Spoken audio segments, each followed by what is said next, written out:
శ్రీ గురుభ్యో నమః. శ్రీ మహాగణాధిపతయే నమః. శ్రీమాత్రే నమః. శ్రావణ మాసం అంటే అన్ని పండగలే. ప్రతిరోజు ఏదో ఒక విశిష్టత కలిగిందే. అందులో ప్రధానంగా చెప్పుకోదగిన వాటిల్లో శ్రావణ పూర్ణిమ ఒకటి. శ్రావణ మాసం అంటేనే శ్రవణ నక్షత్రంలో పూర్ణిమ నాడు చంద్రుడు ఉన్నటువంటి నెల అని అర్థం. ఈ పూర్ణిమకి ప్రాధాన్యం ఉంది. శ్రవణం అంటే వినటం. వినటం అనేటటువంటిది మనకి వినికిడికి పంచభూతాల్లో ఆకాశం నుంచి మనకు వచ్చినటువంటిది. పంచభూతాల నుండి పంచతన్మాత్రలు ఉద్భవించాయనుకుంటాం కదా.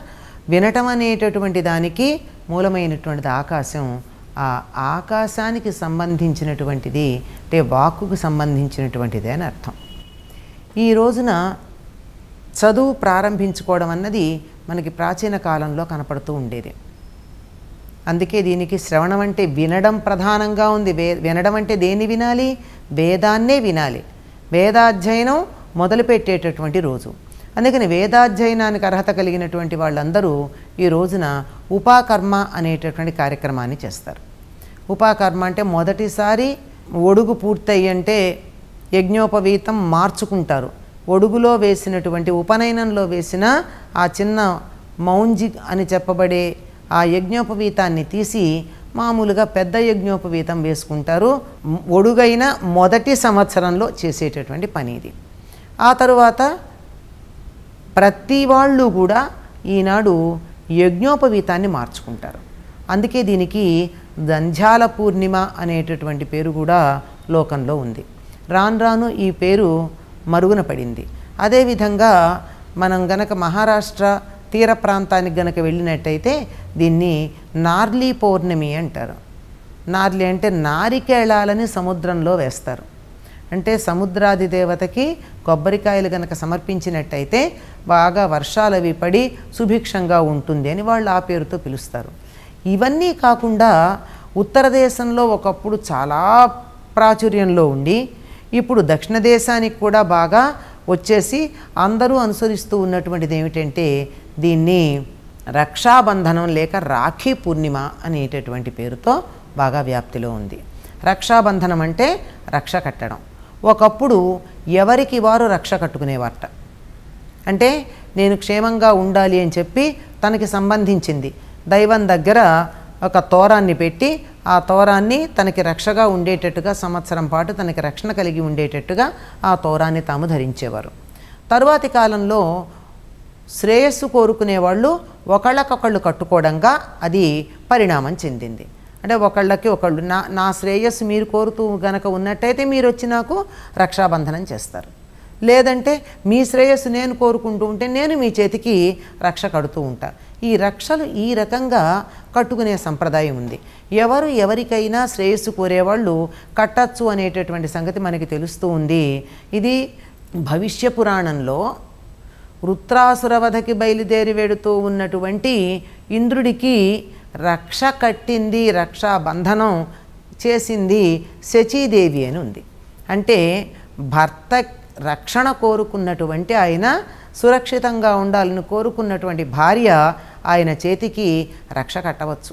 భారత యుద్ధ సమయంలో కృష్ణుడు సూచిస్తే కుంతీదేవి యుద్ధానికి వెడుతూ ఉన్న అభిమన్యుడికి రక్ష కట్టినట్టుగా మనకి కనపడుతూ ఉంది. అదేవిధంగా ద్రౌపది శ్రీకృష్ణుడికి కూడా రక్ష కట్టింది. ఇది ఒక్కటే మనకి సోదరి కట్టినట్టుగా కనపడుతూ ఉంది. ఇది కాకుండా మనకి మరొక ప్రముఖమైనటువంటి ఇతివృత్తం ఉందండి. దాన్ని అనుసరించే మనకి రక్షాబంధనం కట్టేటప్పుడు వచ్చేటటువంటి శ్లోకానికి మూలమైనటువంటి ఇతివృత్తం అదేమిటంటే ఏనబద్ధో బలిరాజా దానవేంద్రో మహాబలిహి. దానవేంద్రుడైన మహాబలి అయినటువంటి వాడు ఎవరు? బలిచక్రవర్తి. ఆయన బద్ధో బలిరాజా. ఎవరైతే ఆయన చేత కట్టబడ్డారో, ఎవరు ఈయన కట్టబడినటువంటి వాడు అంటే విష్ణువు. విష్ణు భక్తుడైనటువంటి బలిచక్రవర్తి ఆయన సత్యసంధతికి మెచ్చుకుని ఆయన ప్రవర్తనకి మెచ్చుకున్నటువంటి విష్ణువు నీకేం వరం కావాలంటే నువ్వు నాకు కాపలాగా ఉండమని కోరుకున్నాడు. అంతకన్నా ఇంకేం కోరలేదండి. అంటే బలికి రక్షకుడు ఎవరు? విష్ణువు. మరి బలి చక్రవర్తి దగ్గర పాతాళంలో అక్కడ ఉండిపోతే లక్ష్మీదేవికి భర్త ఇంట్లో లేడు. అందుకని ఆవిడ ఆయన్ని వెనక్కి తీసుకురావాలి అని ఆలోచన చేసి ఏం చేసింది అంటే, ఆయనకి బ్రాహ్మణులంటే భక్తి, దైవం అంటే భక్తి, బలికి కొన్ని చాలా మంచి గుణాలు ఉన్నాయి. అందువల్ల ఒక బ్రాహ్మణ ముత్తైదువ వేషంలో వెళ్ళి ఆయనకి రక్ష కట్టింది. ఏం కావాలి అంటే, నా పతిని నాకు ఇచ్చి పంపించమని అడిగి ఆ విధంగా రక్ష కట్టినటువంటి కారణంగా విష్ణువుని వెనక్కి తెచ్చుకునే ప్రయత్నం చేసింది అని మనకి ఇతివృత్తం కనపడుతుంది. దాన్ని ఆధారం చేసుకునే ఈ రక్ష కట్టేటప్పుడు ఇది చెప్తారంటే, ఎవరైతే రక్ష కడతారో వాళ్ళ కోరిక కట్టించుకున్న వాళ్ళు తీర్చాలి. అంటే నిజానికి నీకు రక్షణ ఉండాలని వీళ్ళు కడుతూ ఉంటే వాళ్ళు తీర్చటం. కానీ వీటన్నిటికన్నా ప్రధానంగా ప్రస్తుతం మనకి ఈ రక్షాబంధనం ఎలా బాగా అందరిలోనూ వ్యాప్తి చెందింది అంటే, అన్నదమ్ములకి అక్క చెల్లెళ్ళు రక్షాబంధనం చేయడం అనేదే కనపడుతోంది. దాన్నే ఈ రక్ష అనేటటువంటిదే రాఖీ అన్న పేరుతో మనకి కనపడుతుంది. రాఖీ పండుగ, రాఖీ పూర్ణిమ, తర్వాత ఈ రక్షని కూడా రాఖీ అనడం ఉంది. దీనికి ఒకప్పుడు ఏం చేసేవారంటే, బాగా గుజరాతు మాల్వా ప్రాంతాల్లో దీనికి చాలా ప్రాచుర్యం ఉంది. మన ప్రాంతంలో ఈ మధ్య వచ్చింది, ఒకప్పుడు ఎప్పుడో ఉండేదట, మధ్యకాలంలో ఎక్కడా కనపడలేదు, కానీ ఒకప్పుడు ఎప్పుడో ఉండేది. కానీ ఉత్తర దేశంలో చాలా ఉంది. అందులో మాల్వా ప్రాంతంలోనూ ఈ ప్రాంతాలన్నీ కూడా చాలా బాగా ఉంటే వాళ్ళు ఏం చేస్తారు అంటే, ఆడపిల్లలు అంటే తమ అన్నదమ్ముల యొక్క క్షేమాన్ని కోరినటువంటి వారు ఒక పట్టు దారాన్ని కానీ నూలు దారాన్ని కానీ 3 or 5 పోగులు వేసి దానికి ఏదైనా ముడి వేసి ఆ ముడి దగ్గర ఉండడానికి ఏదో అందంగా ఏదో ఒకటి బంగారమో ఇట్లాంటివి ఏమన్నా పెట్టి ఇవి దేవుడి దగ్గర పెట్టి పూజ చేసి అన్నదమ్ముల ఇళ్ళకి తాము వెళ్ళి కానీ లేక వాళ్ళని తమ ఇంటికి పిలిచి కానీ తూర్పు ముఖంగా కూర్చోబెట్టి వారికి కుంకుమ పెట్టి ఆ తరువాత హారతి ఇచ్చి అటుపైన రక్ష కట్టి తీపి పదార్థం తినడానికి పెడతారు. అప్పుడు నిజానికి అన్నదమ్ముల క్షేమాన్ని కోరి చేసేటటువంటి ఈ రక్షాబంధనం ఉందే, నా క్షేమం కోసం నువ్వు ఇంత చేస్తున్నావు గనక నీకు నేను ఏం కావాలంటే అది ఇస్తాను అని అన్నగారు చెల్లెలనో లేక తమ్ముడు అక్కగారికో వాళ్ళు కోరింది ఇవ్వడం ఇది ఒక పద్ధతిగా ఉండేది. సరే, ఈ కాలంలో అంత ప్రత్యేకంగా ప్రతిదీ కూడా ప్రతి పండగ కూడా మనకి ఒక మొక్కుబడిగా ఒక వేడుకగా ఒక సరదాగానే తప్ప దాంట్లో ఉన్న తాత్వికతని దాంట్లో ఉన్న పరమార్థాన్ని అంతరార్థాన్ని గుర్తించి చేసుకోకపోవడం అన్నది అలవాటుగా వచ్చేసింది కనుక దాని గురించి అంత చెప్పలేం. కానీ ఏదో మామూలుగా యాంత్రికంగా వీళ్ళు కట్టడం, వాళ్ళు ఏదో వాళ్ళ దగ్గర ఉన్నటువంటి ధనాన్ని వీళ్ళకి ఇవ్వడమే తప్ప వాళ్ళు కోరి ఏదరుగుతారో దాన్ని తీర్చడం లేదా వాళ్ళకి ఎటువంటి రక్షణ కావాలంటే అటువంటి రక్షణ కల్పించడం అనేటటువంటిది కాస్త లుప్తమైపోయినట్టుగా మనకి కాలంలో కనపడుతూ ఉంది.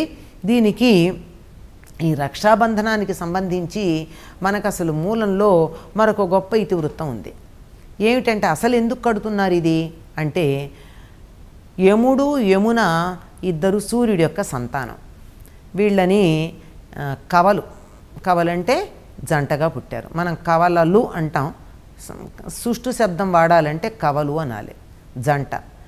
యమ అంటే కూడా జంట అనే అర్థం. ఆయన పేరు యముడు, ఆవిడ పేరు యమున, ఇద్దరు సూర్యుడి యొక్క సంతానం. పైగా ఒకళ్ళంటే ఒకళ్ళకి చెప్పలేనంత ప్రేమాభిమానాలు. చెల్లెలు కోరితే ఆయన చెయ్యనిదంటూ ఏమీ ఉండదు. అన్నగారి క్షేమమే తనకు కావాలని ఎప్పుడు యమున కోరుకుంటూ ఉంటుంది. అందువల్ల ఈ యమున యముడు వీళ్ళిద్దరి మధ్య ఉండే సంబంధాన్ని గుర్తు చేసుకుంటూ ఉండేది కూడా ఈ రక్షాబంధనం అని చెప్తారు. ఒకప్పుడు ఆ సోదరి అయినటువంటి యమున అడిగిందట, అసలు అమరత్వం ఎలా వస్తుంది? ఎందుకంటే యముడు చేసే పనేమిటి, జీవులందరినీ కూడా ఎక్కడి నుంచి వచ్చారో అక్కడికి పంపిస్తూ ఉంటాడు. భూలోకంలో ఉన్నటువంటి వాళ్ళని మళ్ళీ వారు వచ్చిన ప్రదేశం ఏదైతే ఉందో ఆ లోకాలకి తిరిగి పంపించే పనిలో ఉంటాడు.